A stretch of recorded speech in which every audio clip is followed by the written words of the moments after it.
Good morning to all of you. पिछले class में मैंने करंट इलेक्ट्रिसिटी में एक रिलेशन ड्राइव किया था और वो रिलेशन था V D is equal to, relation समझिए क्या था, समझा तो दिए ही था क्या था दे, V D is equal to E into tau by क्या था, एम था। ये चीज़ आया था ना, कुछ याद है आपको? ए वाला रिलेशन हमारे पास आया था। वी डी उसमें क्या होता था भाई? Drift velocity.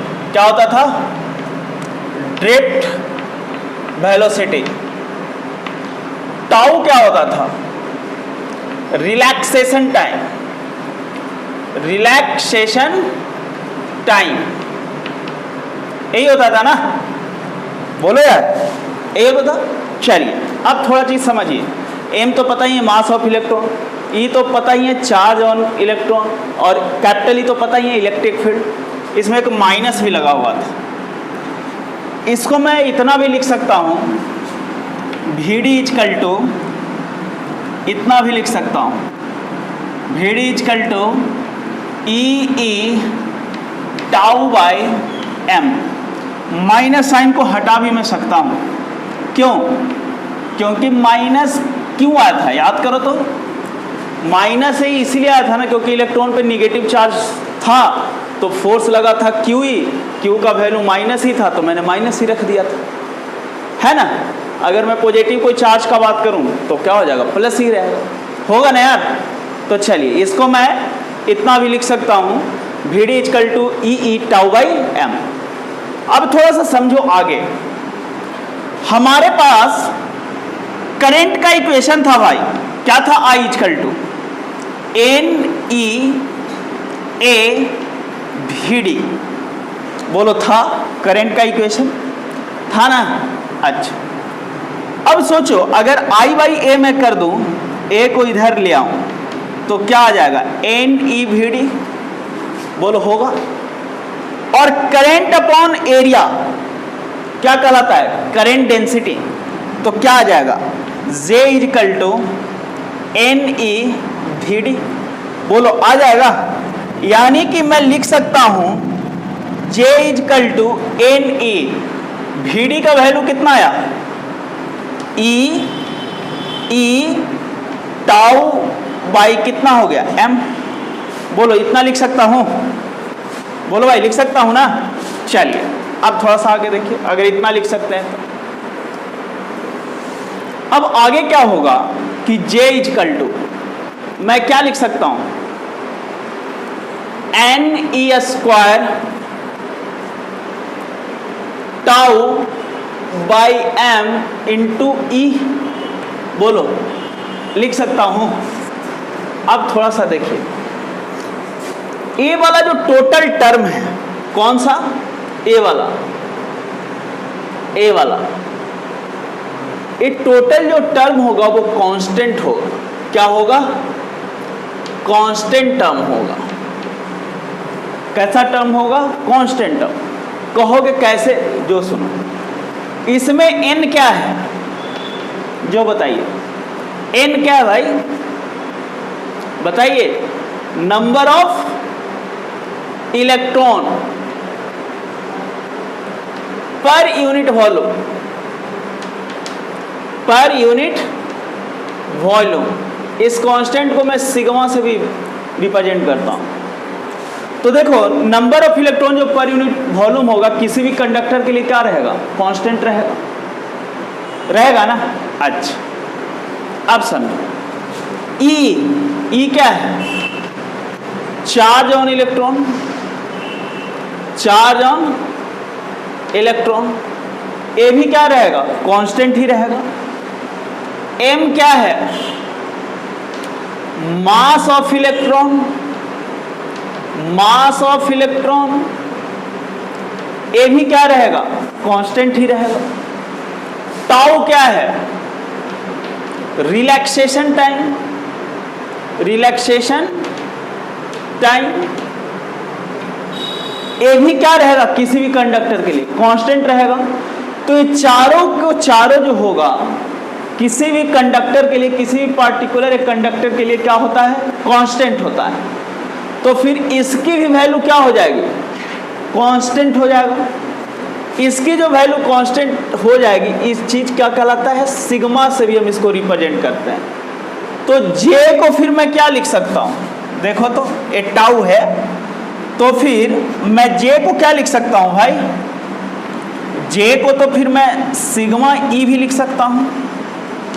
बोलिए, जे को मैं क्या लिख सकता हूं, सिग्मा ई लिख सकता हूं।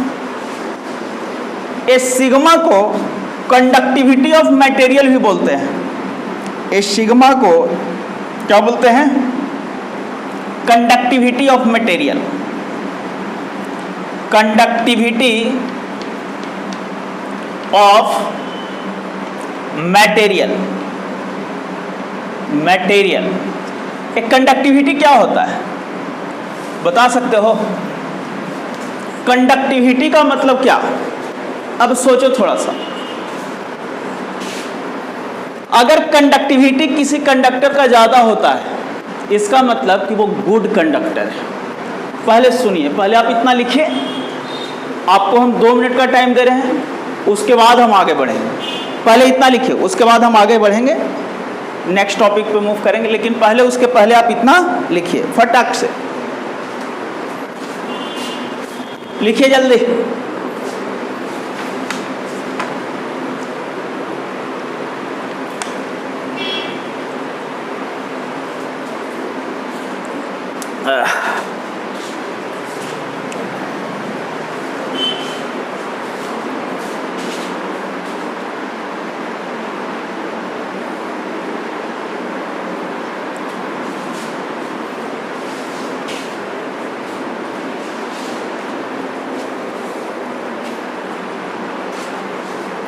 चलिए अब हम आगे बढ़ते हैं।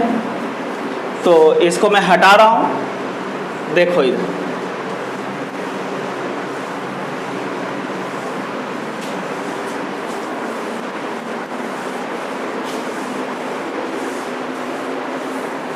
इधर थोड़ा सा समझिए चीज को। J इजकल टू आ गया सिग्मा ई, वो क्या होता है, कंडक्टिविटी ऑफ मटेरियल। ठीक है, अब देखो, higher the conductivity, if conductivity is high, if conductivity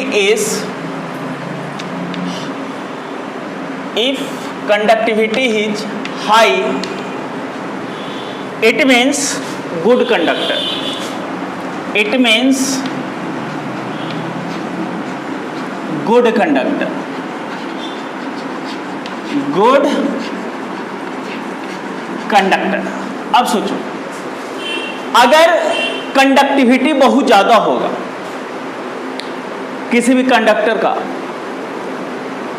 तो हमको क्या समझ लेना है, क्या समझना है, हाँ, कंडक्टिविटी ज्यादा होगा, इसका मतलब साफ हो जाएगा कि कंडक्टर जो है वो कैसा कंडक्टर है, गुड कंडक्टर है, अच्छा है।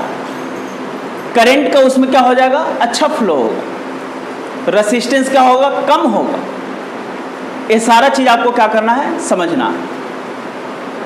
जैसे ही कंडक्टिविटी हाई होगा, रेसिस्टेंस क्या होगा, कम होगा, रेसिस्टेंस कम होगा, तो करंट का फ्लो क्या होगा, हाई होगा, करंट की वैल्यू क्या होगी, बढ़ जाएगी। अब थोड़ा सा ऐसे समझ, जैसे मान लो कि J इक्वल टू क्या है, सिग्मा ई। देखो, अगर इलेक्ट्रिक फील्ड की वैल्यू को हम बढ़ाएंगे तो करंट डेंसिटी का वैल्यू बढ़ना चाहिए। बोलो, जिस रेशियो में इलेक्ट्रिक फील्ड का वैल्यू बढ़ाएंगे उसी रेशियो में करंट क्या हो, डेंसिटी बढ़ना चाहिए।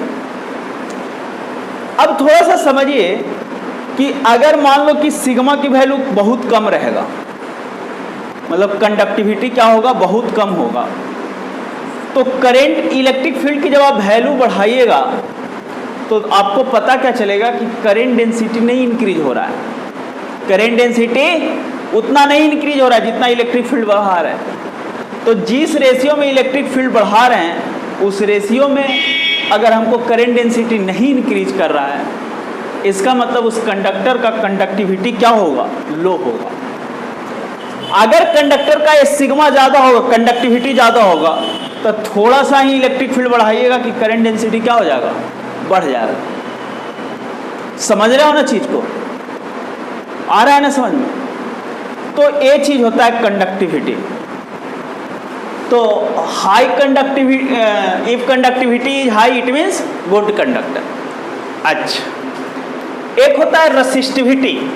क्या होता है, resistivity.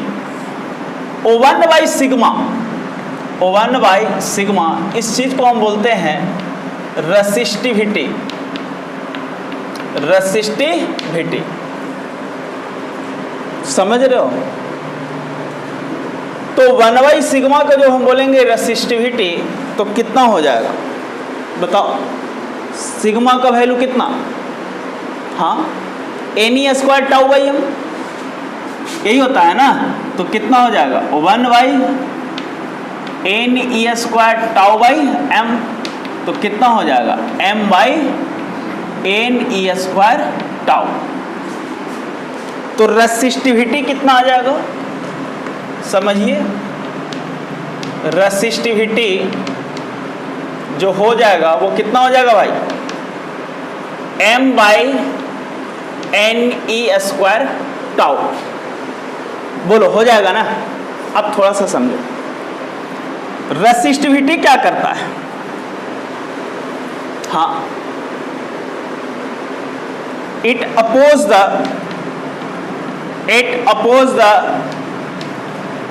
Flow of current. A flow of current को क्या करता है, अपोज करता है। मतलब कि जिसका रेसिस्टिविटी ज़्यादा होगा, जिस कंडक्टर का, इसका मतलब उसमें करंट का फ्लो क्या होगा, कम होगा। और जिसका कंडक्टिविटी ज़्यादा होगा, इसका मतलब उसका करंट का फ्लो क्या होगा, ज़्यादा होगा। Resistivity high means good conductivity high means good conductor, conductivity लो मीन्स बैड कंडक्टर। समझ रहे हो। जिसका कंडक्टिविटी, जिस कंडक्टर का कंडक्टिविटी हाई रहेगा, उसका रेसिस्टिविटी क्या रहेगा, कम रहेगा, क्योंकि 1 बाई सिग्मा को क्या बोलते हैं, रेसिस्टिविटी। समझ रहे हो। तो इस चीज को आप अच्छे से लिखिए, फिर हम आगे बढ़ते हैं।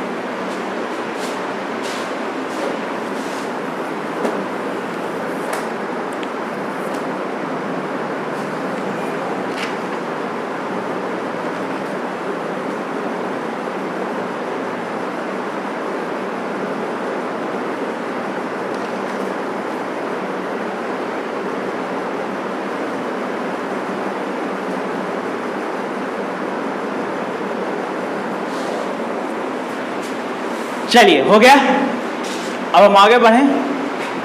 तो चलिए हम आते हैं क्वेश्चन के ऊपर। किसके ऊपर आते हैं, क्वेश्चन के ऊपर। इतना तो समझ में आ गया होगा ना भाई, कंडक्टिविटी क्या होता है, रेसिस्टिविटी क्या होता है, समझ रहे हो ना। अब हम आगे बढ़ते हैं।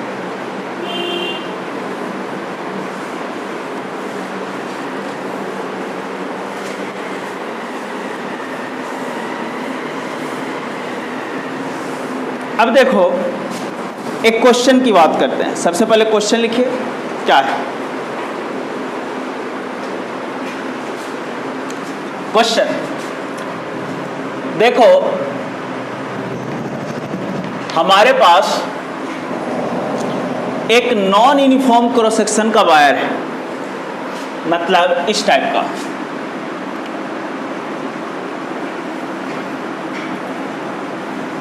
नॉन यूनिफॉर्म क्रॉस सेक्शन का क्या है हमारे पास, वायर है।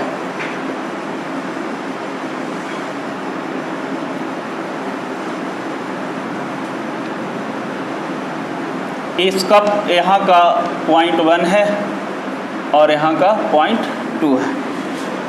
क्या है, नॉन यूनिफॉर्म क्रॉस सेक्शन का वायर है। नॉन यूनिफॉर्म क्रॉस सेक्शन का वायर है। कैसा वायर है, non uniform cross section wire है। आपको बताना है which quantity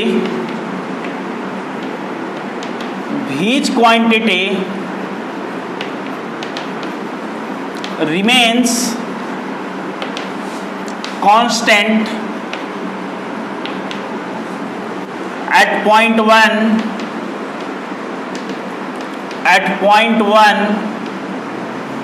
and 2 at point 1 and 2। अब बात आ गई कि व्हिच क्वांटिटी रिमेन्स कांस्टेंट, तो क्वांटिटी क्या कौन कौन सा है ये देख लीजिए। पहला first quantity electric current, first क्या है इलेक्ट्रिक करंट,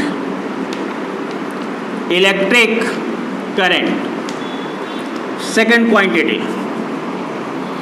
क्या है भाई करंट डेंसिटी,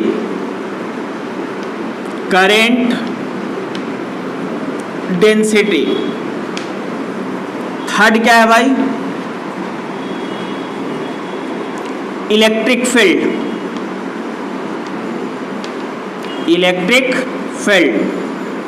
फोर्थ क्या है भाई तो ड्रिफ्ट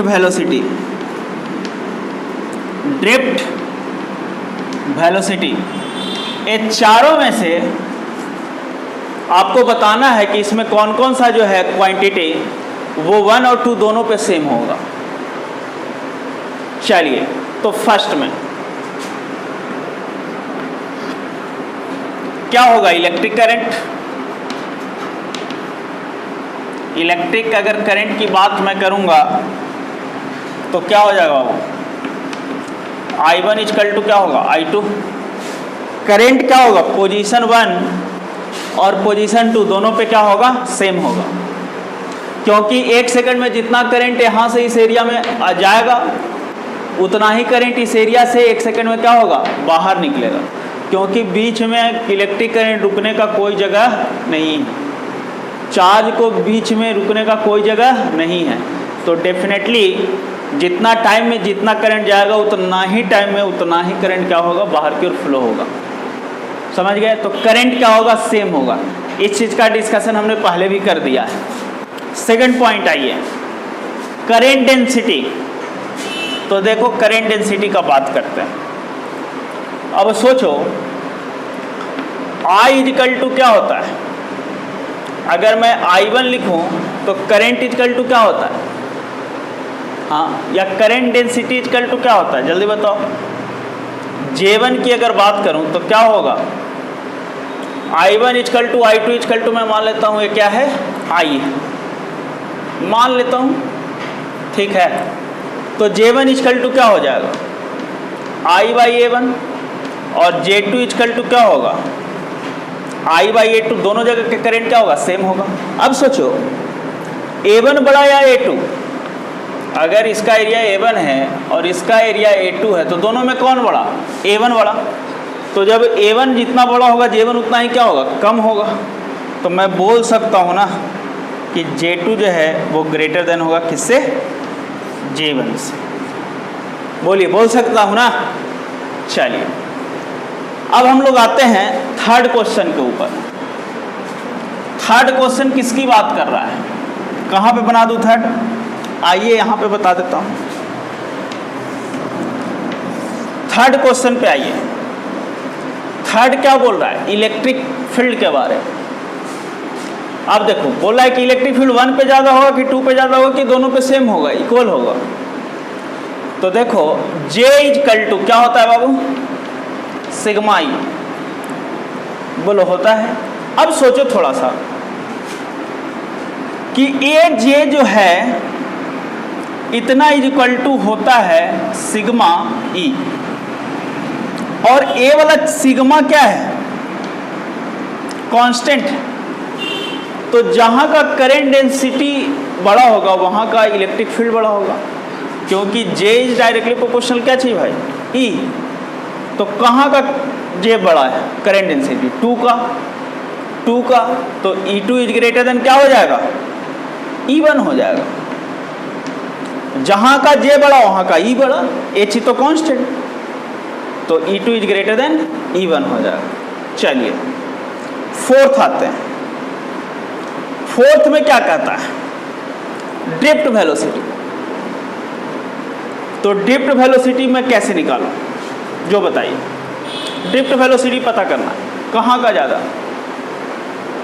तो देखो एक रिलेशन होता है, आपको पता होगा, I equal to N E V D. अब एन ई क्या है? कांस्टेंट है।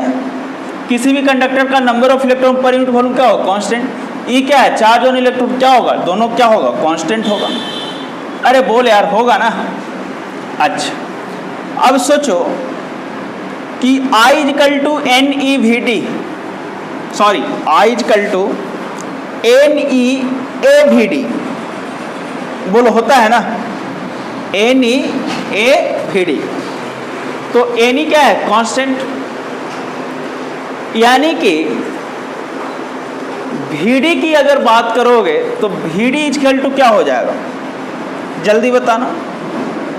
यानी कि सिंपल सा मैं इसको ऐसे भी लिख सकता हूं कि J equal to N E V D लिख देता हूं। यहाँ आई छोड़ो, यहाँ क्या लिख देता हूं? J इक्वल टू इतना होता है एन ई वी डी।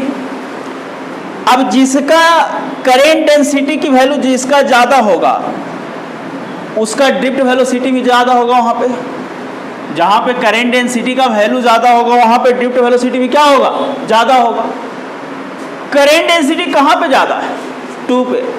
तो मैं बोल सकता हूँ कि जो वी डी 2 जो होगा वो ग्रेटर देन होगा वी डी 1 से। समझ गए? मतलब ये चारों में से चारों क्वांटिटी, सिर्फ एक क्वांटिटी को छोड़ करके, चारों में से सिर्फ इलेक्ट्रिक करंट को छोड़ करके जो तीनों क्वांटिटी होगा वो क्या होगा? अलग अलग होगा। सिर्फ इलेक्ट्रिक करंट ही 1 पे और 2 पे दोनों पे क्या होगा? सेम होगा, कांस्टेंट होगा। बाकी सारा क्या होगा? अलग अलग होगा। कैसे होगा? जो हम लोग समझ गए। समझ गए? कोई दिक्कत इतना समझने में? चलिए नोट करिए, उसके बाद हम नेक्स्ट क्वेश्चन पे मूव करते हैं। इतना पहले लिख लीजिए, उसके बाद हम नेक्स्ट क्वेश्चन पे आते हैं।